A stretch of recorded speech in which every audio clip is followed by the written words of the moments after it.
waa'ee koo maal si galche ani ofirran jira boollanaaf qotu malee hin qabdu hojii bira kolfuunis mirga kooti yoon barbaade immoo boo'uun akka leencaattis deeme akka bofaattis loo'uun gammachuu kootti qoosta gadda anaaf weennaa ta'a ifatti fira kooti oksaan diina koo taata ol galtee gadi baatee kan maqaa koon daldaltu kiyya cinqamuu dhiiftee waa'ee kee maaf hin bartu salphadhee gadi ta'ee dhufee harka kee laalu raaree keessatti kufee lubbuu kiyyaa abaaru ofii haaraa uffattee anaaf moofaa hawwita dudduuba kiyyaa kaattee oduu sagal darbita oduu darbachuu miti yoo facaasteeyyuu jeetti ani akka joobiraa fagoodha naannoo keetti uu jettee maraattee funyoo fudhatta malee deemee mana koo dhufa kabajni daddabalee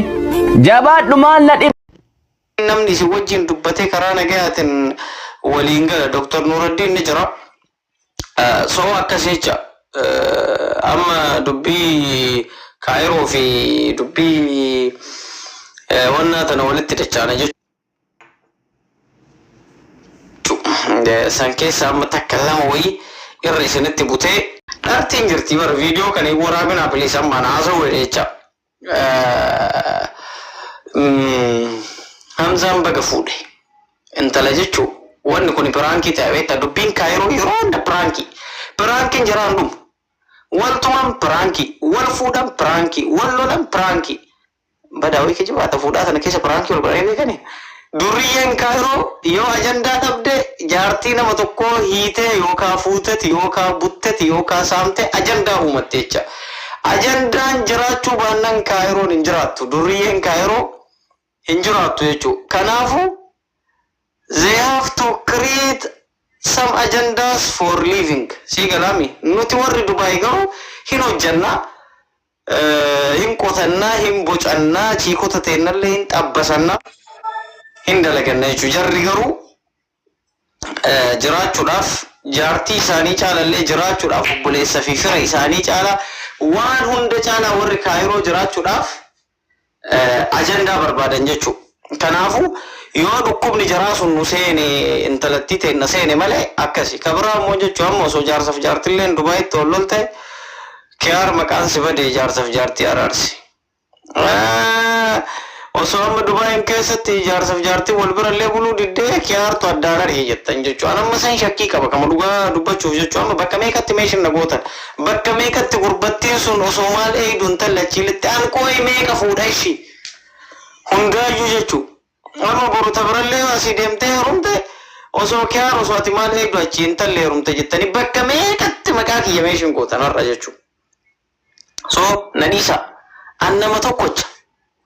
Isinii galee an nama tokko sii galaami maal jedhaan beektaa Kadir Martuu warra fakkeenyaaf ijoolleen ani noole ani qal'o ani ala ani aaniyya ani jaarso jettee dhukkee walirraa kaastu ijoollee Harargee ani gadabi ani diidaa ani sabiroo ani maali ani akkasi ani baale ani gadabi ani diidaa jettee ijoollee Arsii ta dhukkee walirraa kaastu bakka sadiitti ol qooddee inni gadabi inni diidaa inni baale waliin jettus taati macha taati shane taati malolin jettu tan hundanu Kadir Martuu maal jedhaan beekta bullshit yeroo soo baratare jarri maqaan jara baay'ee bara Harargee keessa bicha osoo gosa jara qofte gara nama gosa shammoojaa kudhanii ol Arsii keessa osoo lakkoofte ittuun baatu Arsiin kun lafa guddaa waan taateef Oromiyaa keessa Arsii fi Baaleen kun amma walakkaa Oromoo guutuu hin ta'en baay'ee isaan faa jechuu osoo kan hunda isaanii ilaalte garuu Kadir Martuu maal jedheen beektaa warra ganda keessatti wal shasharafee wal qooddee Oromollee qoqqooddee jettuun tana bullshit jedheetu waan baratare nama tawaa'ee jaartii namaa haasoftuu fi waa'ee maalii tiiktookii fi feesbuukii gubbarrallee haasoftuun immoo maal jedhaan beektaa Kadir Martuu ummata bocola thank you tiji ummata bocola warra daa'imaa fi dhadhaa nyaatin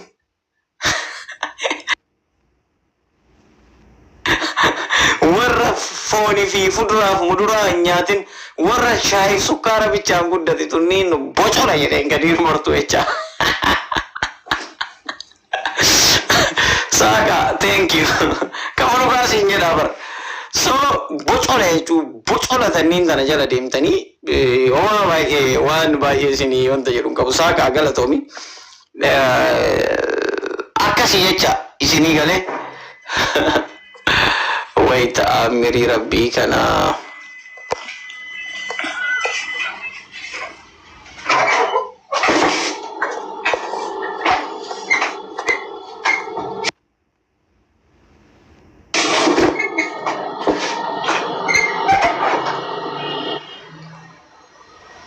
Jalif live nama soddoma shantu salaalaa jira husha namni soddoma shan salaalaa na bakka nama dhibbi shan seenaa siif jira na so akkasanii jecha kiyaara hin uqqatte nagumaa rifeensatu barra guddaa wayii furdaa na fakkeesse akka malee rifeensa kiyya ofirraa kaasan hin uqqadhe kadira ajaa'ibaatti nutti fide na bocola jechuutu inni nama warra sukkaara fi shaayii malee guddatte baay'ee kama dhugaatii barra mee amma gurbaan surree mataan baafadha jedhe jettan san jechuu baay'ee miidiyaa kanarratti wal beekna anillee isa beeka innis na beeka ani garuu isa beeka inni na beekullee dhabuu mala mucaan eenyu culullee jettanii suni jechuu yookaan warri tiiktook irraa kunillee bar warruma taa'ee nama laalu kanatu nama hunda mataa keenya gubbaa nu yaase kaaniin culullee jettan kaaniin risaa jettan kaaniin simburbuta jettan kaaniin waan baay'ee jettan jechuu isin mee jarana mee culullee arsii ta'uu isaa mee maali nu mirkaneesse gurbaan sun kalees ol bee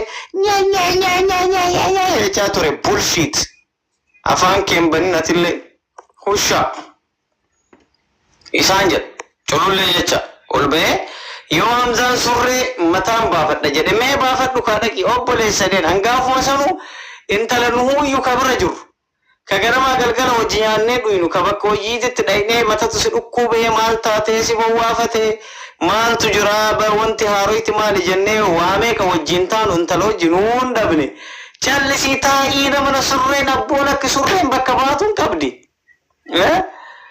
eka maqaa baalee bichaa miti bar maqaa marsii guutuu nyaate diidaallee amma arsii hoo jedhan baales diidaas gadabis walitti nu qabu amma arsummaa kiyya kana gara fidu wallaale amma sababu gurbaa culullee baalee jettan san eeshimee amma arsummaa kiyya kana eessa dhaqee oromoo bichatti qayyaradha dhaqee bakka sababu gurbaa culullee jettanii san sii galaa miti wallahi kama dhugaa jechuu hiriyaan kiyya mucaa wallaggaa tokko jechuu akka malee waliin qoosraa har'a natti dhufe eeshii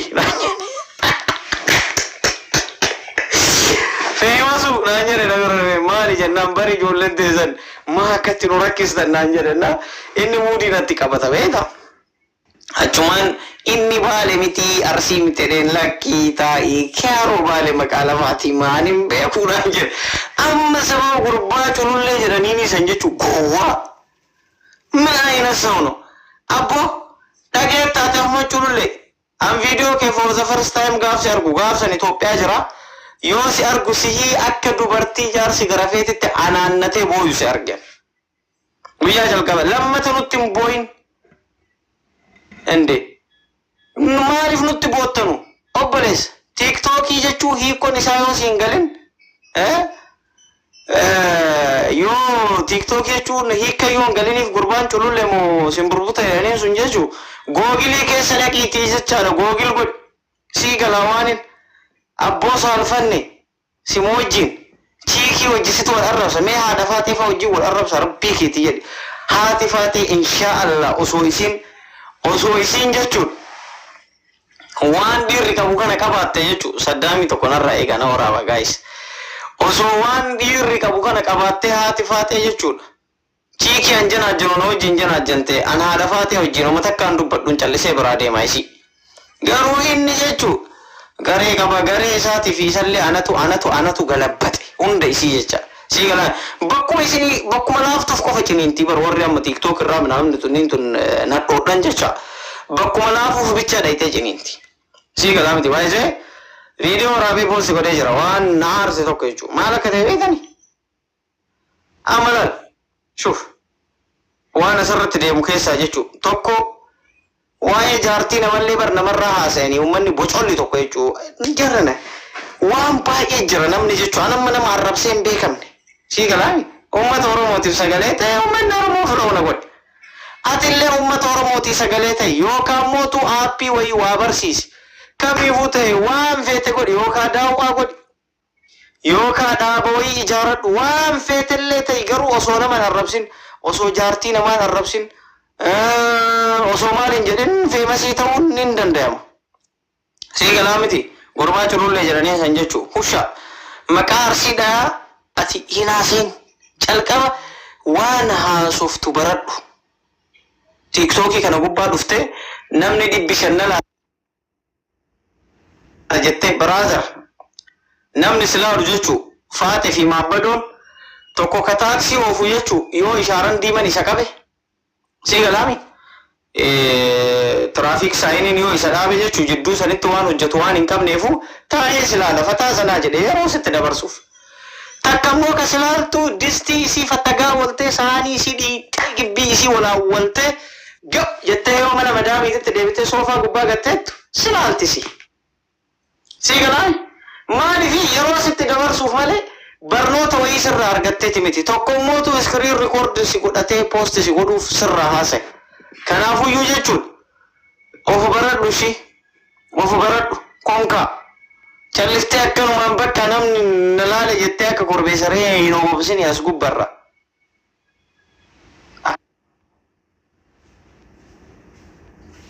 Akka abbaa kennaa si goonanu. Anaafati mollo si jammar ati arsoo mallee namarraa mul'ate kanu haadha faate arsii miti jettee ni miti. Hoola osoo ati beekte lan ilma arsiitirraa arsummaa mulquun ayichaalam. Ilma oromootirraa oromummaa mulquun hin danda'amu. Kunni waan hin danda'amne bakka. Waan rabbi irratti nama uumamee maal goote ati irraa mulqita. Rabbii wajji wal lolaa jirtaa bara. Lolaa jirtaa bara. Lolaa jirtaa bara.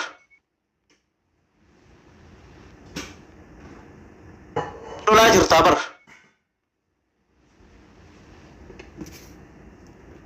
Lolaa jirtaa bara.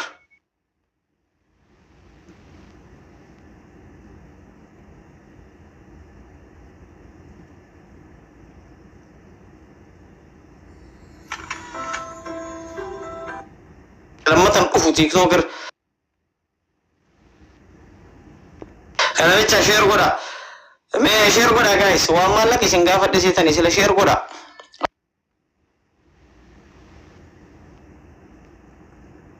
uf deemaa jira jechuu wallahi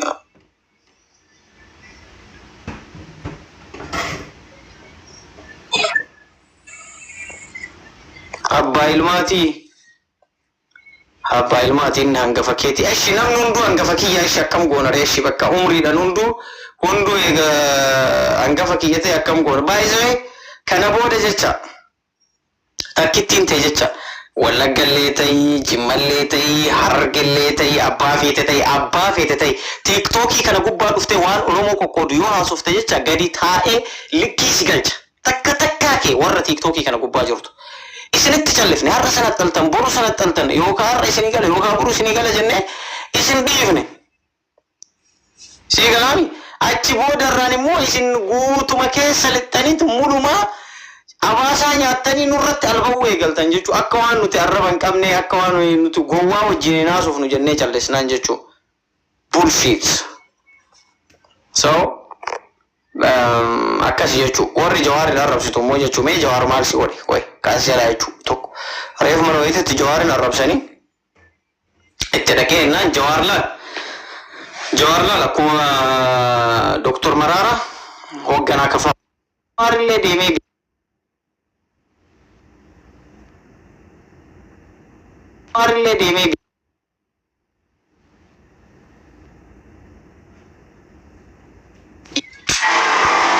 Sammaan dhaggeessa taata. Sii galaami. Jarri lamaanuu waliif dhiifama waliif godhanii bara. Okay, walii godhanii edda. Okay, kalaas. Annaa akkas jecha. Wanti ati Jawaar irratti duultuuf homtuun jiru. Gosa Jawaar jibbitee, amantii Jawaar jibbitee, waan Jawaar jibbitee hin dandeettu jechaati jecha. Kanaafuyyuu waan fiddu wanni ati fiddu homtuun jiru. Kana waan taateef jechaadha. Jawaar አይቻልም ኦመታ ከጎዶም ጀቹ ጃዋር ሶ አደበዱ ታይ tokko warra kaayiroo kana ammoo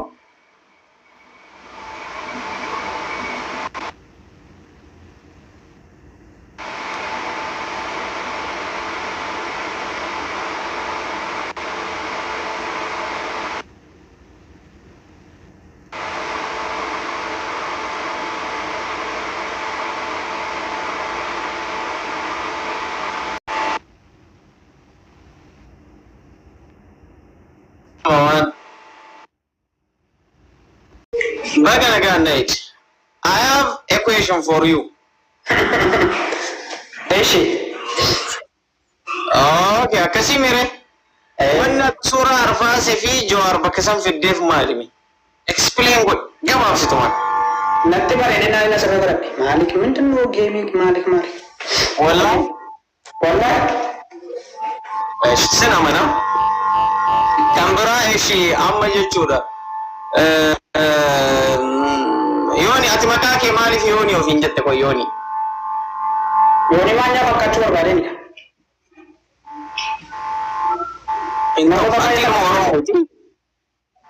Ati Yoonaas jedhii Yoni no maqaa kee illee barreeffachuun kee sirri ma?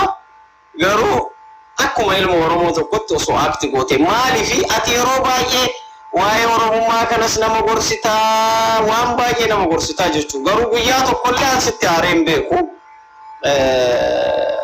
Atillee miira keessa galtee waan baay'ee haasoftee jirta. Ijoollee biraatti warra miira keessa si galchanii si haasofsiisan jechuudha. Garuu immoo let me tell you one thing. Hin beekta garuu osoo beektu balleessita. Garuu si ma yaadachiisuuf just commentii si galee. Amma Yoni ati ijoolleen baay'een si hordofu.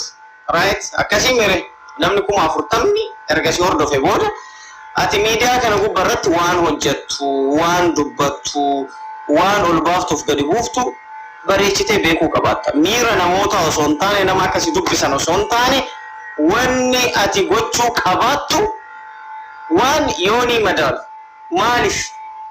Keessaafuu yeroo tokko Wallaggaan bakka buutee nama biraa akka ati arrabsitu argeen jiraanis jechuudha. Si galee Arsii gaggeessinee arrabsoo barsiifnee deebisna jettee turte si galee. Anam Arsii bakka hin bu'u. Si galaan nan tumura. Jaalladhu jibbi Yoni Dirribaa eenyuun bakka bu'a? Yoni Dirribaa matama isaa qofa. Mee namni Wallaggaa eenyu kan Yoniin bakka nu bu'a jedhee mallatteessee sitti kennee Wallagga irraa haasa'isiin jedhe. Hin jiru. Warri waa'ee Arsii haasofte Arsii bakka buutee si mul'achaa turtelleen matamesii bakka buuti tokkoon si Arsii bakka hin buutu. Miti Arsii uummata guutuu Oromoo kana dhiisi ana akka nama tokkotti akka micaa Arsii tokkotti bakka nan bu'an. Saasa'e. Kanaafuu Yoni koo maalan siin jechuu barbaade? Miira keessa galtee tasuma si galamiti nama ganda keetii abbaan fedhe si haa mul'achu. Ati garuu yoo Harargeen Wallaggaan arrabse, yoo Ilu Wallaggaan arrabse, yoo Arsii Wallaggaan arrabse, yoo Wallo kan Wallaggaan arrabsu taate ati dhalataa Wallaggaa gatii taateef jennaan waan gaarii Wallo waan Harargee keessa gaarii jiru itti himteetu uummata Harargee isa akkasii sanan beeka. Ati gara baatee hin beeku. Yoo ati jette rifateetu qaana eedisa. Si galee mee anam ijoolleen hojii hojjedhu ijoollee Wallaggaati. Jarri beente an muslim garuu wal eegnee nyaata nyaanna eessaniitti. Antee bismillah hin jettu ati har'a osoo hin kadhatin nyaattaattu waliin jecha nyaata nyaanna. Waaqa guyyaa tokko waa'ee amantii kana inuma nuun dhufu hin yaadannu. Ramadaana keessa nu hojjetu. Kiiloleetti gaafa fatiriin jiru addaan hin beektu. Oromoon dhufee as mana nyaata kiiloleetti Islaamnis Kiristaanis bakka tokko dhufee si galee wajji faxarraa wajji soomnaa bakka sirriitti hawaasummaa bareedaa wayii qaba. Sababa kanaaf jennaan nutiin warri akkasitti gaddaa gammachuu keenya wal wajji dabarsinu warri wal wajji nyaannu wal wajji dhugnu isin warra akkatti gaddaa wal qoodu kana yoo arginu immoo keessi keenya nu dhukkuba Yooni isuma dhugaan siin jedhe. Hiriyaa koo tokkotti dhageessite jecha kolfaa turre gaafate Arsiitti gaggeessine jettu san konkolaataa isaa keessatti keenya bulutoos irra jira makiinatti simbaneen Wallagga bakka buutuu jedhee si barreesseen kolfaa deemaa turre anaaf inni jecha. mucaan keenya goota laala akkatti simmoollo jedhee inni na aarsuuf jecha beekaa jecha si galee kun haa deemanu maaliif wayittuu lakkaa'u Oromoon yoo dhugaa dubbanne immoo uummanni lafarraa si galee uummanni Oromoo wal jaallata wal kabaja osoo Oromoon uummata waliin jaallanne ta'e akkatti teenyaan haafatan akkatti walitti naasofnu kanaafuu yaada kee ati itti fufi nan zabaazabe dubbii sitti baay'isee lamoota Maasti bakkaate kyaa amma yeroo baay'ee yoo agartee yoo ta'e waggoota dheeraadhaaf jechuudha. Akkuma inni dubbate anis kanaan dura ishee dhibbame qasiitti meera ijoollee kanatti simee an Wallaggaa bakka bu'ee namni jedhee na kaase tokko hin jiru. Abbaan barbaade eenyummaan ta'in namni bakka na buufate hin jiru jechuudha. Wallaggaas bakka bu'ee itti meera ijoollee dhalataa Wallaggaas midhee itti meera. Garuu yeroo baay'ee agartee yoo ta'e kan jechoota gaggadii jiru. Even guyyaa ji'a kana keessatti waan mudatan sitti maal jechuudha. Qawwee mana kiyyattaa fe'ee inni dhufee jechuudha. Gaaffii iddoo biraatti gaafataa ture, mana biraattis gaafataa ture, mana isaallee banatee gaafataa ture. Mana kiyya gaafa inni dhufee banatee gaafatu achi deebi'anii Wallaggaa gootummaa qabsuutti kaa'an. Luk qawween ganda mataasaa qaba. Nama mataasaa danda'edha. Ganda qawwee sodaatanii Wallagguma ishee danda'an ta'u. Ishii jedhaniis. Guyyaa biraa immoo itu nama biraa wajjin mari'an nusas dhaqanii maal godhanii namni suni giruuppii biraa keessatti taasise amma gaafa giruuppii biraa keessatti taasise dhaqanii ammas maal godhanii Wallaggaatti akkas godhe jedhanii Wallaggaa jedhu. Ani baasee waan ta'u tokko wallaanee miti jechuudha. Dhugaama isaan sitti wal sobbuus hin qabu jechuudha. Waan yoo nan jaalladhe ta'e beekaman jaalladhe gaggamaatee jechuudha. Maaliifi yeroo gandi namaa tokkomu amma akka nama dhukkubu namni sun beekuu qabaadha. Sigal asam bisa nama dua juta enam beka social media erosin karena dua faedah tadi sendiri enam beka maaf yeroo sana fayyadamaa ture TikTok kana dhufuun danda'u waan ta'eef haalota garaagaraa daga yeroo isiniin garuu nama dhufu kana dura beekan moota baay'een beekan sigalee doo YouTube irra turan namoonni warra TikTok irra guutanii jiran kuni hunda isaanii nan beekaa jechuudha. Mee siyaasa kaamaraanne itti agarsiisna jarri kuni nu illee dubbachuu akka dandeenyu maaliif miidhama Wallaggaa amma kan waggaa amma kan ittiin jedhame jechoota sanuu mana maaraa seenanii santu mana Oromoo qofaaf ta'e sinaaf mana maaraallee seenanii waan barbaadan jedhu jechuudha. Ani Wallaggaaf difeendi godhutu hin taane jarri kun xiqqoo ishee yoo waraanamanii dhiiganii maybe wanta Wallaggaan keessa jirtu yookaan jechi ittiin jedhamaa jiru kun dhagahamuu danda'a laata kan jedhudha. Siigalee an gandaan nama qoodeen beeku gandaanis nama qooduu hin jaalladhu. Siigalee araba darbaallee dubbadhee gandaan arrabsu. Maaliif naannarraa eegama waan ta'eef jechuudha. Tokkummaa jedhe sirbitoonni dhufaa darbaa tokkummaa sirbaa dooni. Akka irratti illee Oromoon tokko jechuun inni ulfaata. Siigalee gandaan barbaade wal arrabsaa waan barbaade waliin jechaa Pilaas nama tamu waan isin jechuu barbaadu fakkeenyaaf nama tokko gaafa keektu yookaan gaafa nama tokko gaafa sooftu fudhatanii gandatti hin libu. Fudhatanii amantii jalatti hin libu. Fiigaa sokku. Kallattii maa ati yaadni irra fuudhanii adeemu jechuudha. Gaafa sana maal goota? Erga si fudhatanii deemtanii itti duukaa deemtaa jechuudha. Isaan siin jedhan naa dhufte bakka nan dura siin jechaa ture. Kanaafiyyuu gaafa san ana mana wallaalee osoo akkasitti taasise no garuu immoo hin fayyadu bakka wanni sun miira keessa galee wanti nan maal uummata Oromoo nama mee nama abbootii amantaa abbootii gadaa meeqa shamarran umriin haadha keenya ta'an abboota jechaadha umriidhaan abbaa keenya ta'antu taa'ee nu laala sii galee. Kanaaf gizee baay'ee jechuma gadheeyyuu hin dubbadhan asirratti sii galee maaliif hin kaane gizee wayii mana nyaataa wayii keessatti biyyatti viidiyoon haasa'e tokkotu jira. Haasa'een bilisiginnaa kana mul'achaa olee gaafsan biyyan jira waggaa lama akka irraa dura mana nyaataa keessa harka dhiqannee gaafan gadi taa'u teessoo kana fudhuun jedheen bira dhaqee jechuudha Adaamatti mana nyaataa guddaa wayii keessatti achi booda jennaan dhagayyaa ilma koo naan jette qaallittiin nama guddaadha sii galee mucaan isaanii hiriyaa kiyya na cinaa ta'a maal kaleessa feesbuukii jedhanii jecha safuu qabaate akkamitti sii dubbatamee dubbata. Oh my god na argaa turtaniin jedhe sii galee nan rifadhe achirraa dhiise maal bararsiisa hawaasa koof maalan dabarsa waan jedhu wayii